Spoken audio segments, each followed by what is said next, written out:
Gather అవడానికి main విషయం ఏంటంటే స్వాతంత్ర మనం తెలుసుకోవడానికి మనం మన హిందువులు కానీ స్వాతంత్ర సమరయోధులు కానీ ఆర్డినరీ కామన్ పీపుల్ కానీ ఎంతో కష్టపడ్డారు. అయితే ఏంటంటే మనం ఎంతో కష్టపడి మన స్వాతంత్రాన్ని సాధించుకున్నాం. అది నిజమైన స్వాతంత్రాన్ని సాధించుకున్నావా లేదా అనేది మనం ప్రశ్నించుకోవాలి. ఒక చిన్న కాన్సెప్ట్ చెప్తాను, 2 నిమిషాలు టైం తీసుకొని. బ్రిటిష్ వాళ్ళు కానీ లేదా ఏదైనా వేరే దేశం వాళ్ళు కానీ వచ్చి ఒక దేశాన్ని ఆక్రమిస్తే దాన్ని కొలనైజేషన్, మనల్ని భౌగోళికంగా ఆక్రమించుకున్న దాన్ని కొలనైజేషన్. అలా బ్రిటిష్ వాడు ఆక్రమించుకున్నాడు, మనం పోరాటాలు చేసాము, 200 సంవత్సరాలు కష్టపడ్డాము, ఎన్నో ప్రాణాలు కోల్పోయాము, అంతా జరిగింది. ఎంతో ఆస్తులు $1 ట్రిలియన్ ఆఫ్ మనీ యూజ్ అయిపోయాము. ఇప్పటికీ మనకు కావాల్సిన వజ్రాలు కానీ లేకపోతే కిరీటాలు కానీ మొన్నటి ఛత్రపతి శివాజీకి సంబంధించిన ఆయుధం ఒకటి బ్రిటిష్ దగ్గర నుంచి అరుగు తెచ్చుకుని 45 రోజులు డిస్ప్లే కోసం తెచ్చుకుని, అంటే వాడు మన ఆస్తిని మన ప్రాణాన్ని మొత్తాన్ని తీసుకెళ్ళిపోయాడు. ఎట్లా కొట్ల మన స్వాతంత్రం సాధించుకున్నాం అది వేరే విషయం. కానీ బ్రిటిష్ వాడి ఆలోచనని 200 సంవత్సరాల పాటు మనం చూపించాడు. దాన్ని కొలోనియాలిటీ అంటారు. అంటే కొలనైజేషన్ నుంచి మనం బయటికి వెళ్ళిపోయాం, అంటే భౌగోళికంగా వాడిని బయటికి తరవలేము. కానీ వాడి ఆలోచనని కానీ ఆ కొలోనియల్ లెన్స్లో నుంచి మన దృక్పథం కానీ మన ఆలోచన విధానం కానీ ఇప్పటికీ వాళ్ళు మనల్ని ఇన్ఫ్లుయెన్స్ చేస్తూనే ఉన్నారు. అంటే రేస్ కాన్షియస్నెస్, అంటే రంగుతో ఎవరైతే తెల్లగా పుట్టాడో వాడు ఉన్నతి జాతీయుడని, చామంతాయి రంగు అంటే మనలాంటి వాళ్ళు ఏమో చిన్న చిన్న మధ్య పనులు చేయడానికి అని, నల్లగా ఉన్న ఆఫ్రికా వాళ్ళు బానిసలుగా పనిచేయాలని చెప్పేసి వాళ్ళు ముందుగా రీడిఫైన్ చేసుకున్నారు. ఇది కొలోనియాలిటీ గురించి మనం తెలియజేయాలి, మనకు అవగాహన వస్తుంది. అయితే దురదృష్టవశాత్తు ఏంటంటే మనం చేసిన పోరాటాలు వీటి గురించి మనం పుస్తకాల్లో చెప్తున్నాం, కానీ ఈ కొలోనియాలిటీ అనే సబ్జెక్ట్ మీద మనకి స్కూల్ లెవెల్ నుంచి కానీ లేదా కాలేజీ లెవెల్లో కానీ జరుగుతున్న రీసెర్చ్ లేదు. అయితే ఏదైతే ఈ కొలోనియాలిటీ కాన్సెప్ట్ ఉందో దాన్ని బాగా రీసెర్చ్ స్కాలర్స్ ఎక్కువ మనకి సౌత్ అమెరికాలోనే ఉన్నారు. అనబెల్లా పిజానియో అని వాళ్ళు ఏం చేశారు, వాళ్ళు మొత్తం లాస్ అయిపోయింది. అంటే వాళ్ళు ఒరిజినల్ ఇండిజినస్ సివిలైజేషన్, అంటే మనం 5000 సంవత్సరాలుగా కాపాడుకుంటూ వస్తాం. ఎప్పటి నుంచి హరప్పా మొహంజదారో సివిలైజేషన్ దగ్గర నుంచి మనం కాపాడుకుంటూ వస్తున్న వ్యవస్థని ఈ రోజుకి మనం కాపాడుకోగలిగాము. అదే మనం సౌత్ అమెరికా కనుక తీసుకున్నట్టయితే వాళ్ళ సంస్కృతి సాంప్రదాయాలు మొత్తం అణగారిపోయి కేవలం అంటే వాళ్ళ కాని సంస్కృతిలో వాళ్ళు జీవిస్తున్నారు ఇప్పటికీ కూడా. అది నా మాటలు కాదు, అది సోషియాలజీ ప్రొఫెసర్ అయిన అనబెల్లా పిజానియో ఎక్స్ట్రాడినరీ కొలోనియల్ స్కాలర్షిప్ చేశారు. ఆయన చాలా రీసెర్చ్ పేపర్స్ కూడా పబ్లిష్ చేశారు.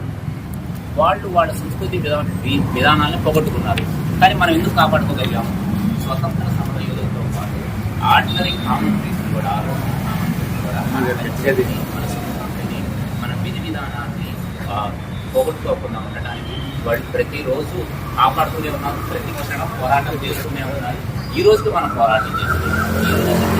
యూరోపియన్ పెత్తందారితనం లేదా ఈ వెస్టర్న్ పెత్తందారితనం ఈ రోజుకి పోలేదు. యూరోపియన్ ప్రతీతం అది విధి విధానాలుగా డిఫరెంట్ వేస్ మనం ఇన్ఫ్లుయెన్స్ చేస్తూనే ఉంది. ఉదాహరణకి వాళ్ళు పెట్టిన చట్టాలు వాళ్ళు పెట్టిన చట్టాలుగా మనం భావిస్తామంటే యూరోప్ వాడు అమెరికా వాడు ఏదైనా చేస్తే అది కరెక్ట్, వాడు ఏమైనా చేసుకోవచ్చు, కానీ మనం చేయకూడదు. దానికి క్లియర్ కట్ ఎగ్జాంపుల్ ఈరోజు జరుగుతున్న ట్రేడ్ వార్. మన మీద 50% ట్రేడ్ చేశారు, సరే బాగానే ఉంది. ఎందుకు ట్రేడ్ చేశారంటే రష్యా దగ్గర నుంచి మీరు ఆయిల్ కొంటున్నారన్నారు. ఒక సోవరెన్ నేషన్గా మనం ఏం కొనుక్కోవాలో ఎక్కడేం కొనుక్కోవాలో వాడు చెప్పాలా మనకి? భారత ప్రభుత్వం ఇప్పటికీ ఎంతో కొంత మనకు తప్పదు, వాళ్ళ దగ్గర డబ్బులు ఉన్నాయి. వాస్తవంగా మాట్లాడుకుంటే ఇన్ఫ్లుయెన్స్ చేయగలిగే ఇన్స్టిట్యూషన్స్ మొత్తం వాళ్ళ దగ్గరే ఉంది. వరల్డ్ బ్యాంక్ అని కానీ లేకపోతే వెస్టర్న్ ఇన్స్టిట్యూషన్స్ అన్నీ వాళ్ళ చేతిలో ఉన్నాయి. వాటిని దాటుకుంటూ ఈ ఆధునిక భారత్, ఈ నయా భారత్ సాగుతుంది. ఇంకా మనం ఎంతో సాధించాలి. మీ అందరికీ తెలియని విషయం ఏంటంటే ఒక చిన్న విషయం, బహుశా తెలిసి ఉండొచ్చేమో. నేను తెలుసుకున్న విషయం, స్వతంత్రం వచ్చిన టైంకి మన యావరేజ్ లైఫ్ ఎక్స్పెక్టెన్సీ 32 సంవత్సరాలు. అంటే 32 సంవత్సరాలు యావరేజ్ లైఫ్ ఎక్స్పెక్టెన్సీ. ఈ రోజు మన లైఫ్ ఎక్స్పెక్టెన్సీ 60-65 ఇయర్స్ ఉంది.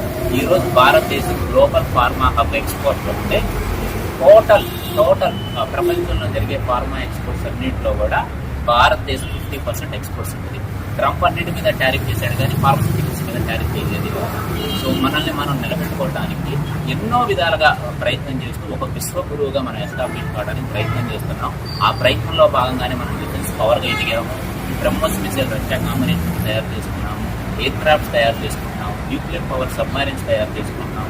అదేవిధంగా స్పిరిచువల్ పాయింట్ ఆఫ్ వ్యూలో కూడా ఒక ఆర్థికంగా మనం ఎదగడమే కాదండి, దేశం అంటే ఆర్థికంగా డెవలప్మెంట్గా వెళ్ళటమే కాదు, భారతదేశం స్పెషాలిటీ దానికి స్పిరిచువల్ రూట్స్, ఆ కల్చర్ని, ఆ స్పిరిచువల్ వేని, ఆ పాత్ని మనకి ఎంతో మంది స్వామి వివేకానంద గారు, దయానంద సరస్వతి గారు, తర్వాత ఎంతో మంది పెద్ద పెద్ద వ్యక్తులు దాన్ని కాపాడుకుంటూ వచ్చారు.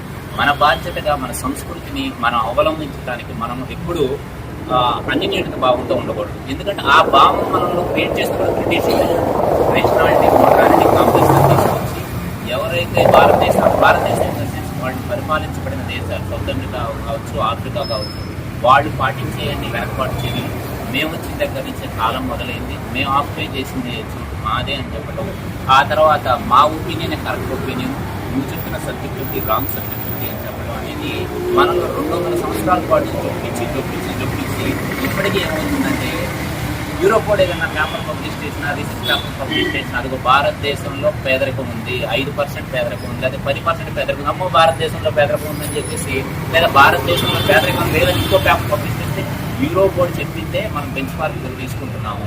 మన స్కాలర్స్, మన సైంటిస్టులు చేసిన బెంచ్ మార్కుగా మనం అబ్జర్వ్ చేయడానికి ఒక ఆలోచిస్తున్నాం. ఎందుకంటే అది మన ప్రాబ్లం కాదు.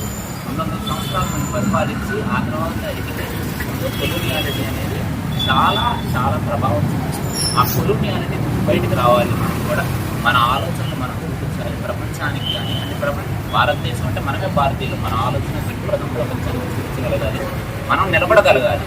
ఆర్థిక శక్తిగా మన ప్రయాణం చాలా ముందుకు వచ్చాము. 4th billion ఎకానమీగా ఎదిగాము.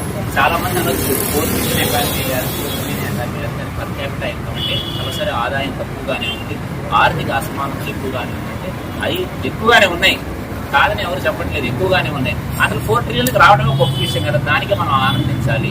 విమర్శ అన్నింటిలో మనం సద్విమర్శ అన్ని విమర్శలు చేసుకోవాలి, ఇంకా ముందుకు సాగాలి. 20 ట్రిలియన్ ఎకానమీ అవ్వాలి, ఆర్థికంగా ఆధ్యాత్మికంగా రాణించి ప్రపంచ విశ్వగురుగా మనం ముందుకు నడవాలని మనస్ఫూర్తిగా కోరుకుంటూ ఈ స్వేచ్ఛావాయువులు పీల్చుకోవడానికి మనకి అవకాశం కల్పించిన పోరాట పట్టం అంటే స్పిరిచువల్ వేలో కానీ, పోరాట పట్టం అంటే శాంతియుతంగా గాంధీ గారి వేలో కానీ, లేదా రాడికల్ అతివాదులు మితవాదులు అంటే అతివాదంగా పోరాటం చేసిన సుభాష్ చంద్రబోస్ కానీ, భగత్ సింగ్ కానీ, జనరల్ డయ్యర్ని లండన్లో చెప్పిన రెవల్యూషన్ కానీ, అందరి ఆలోచనతో మనం ముందుకు సాగాలని, భారతదేశాన్ని అత్యున్నతంగా తీసుకెళ్ళడానికి మనం కృషి చేయాలని మనస్ఫూర్తిగా కోరుకుంటున్నాం. సెలవు తీసుకుంటున్నాం.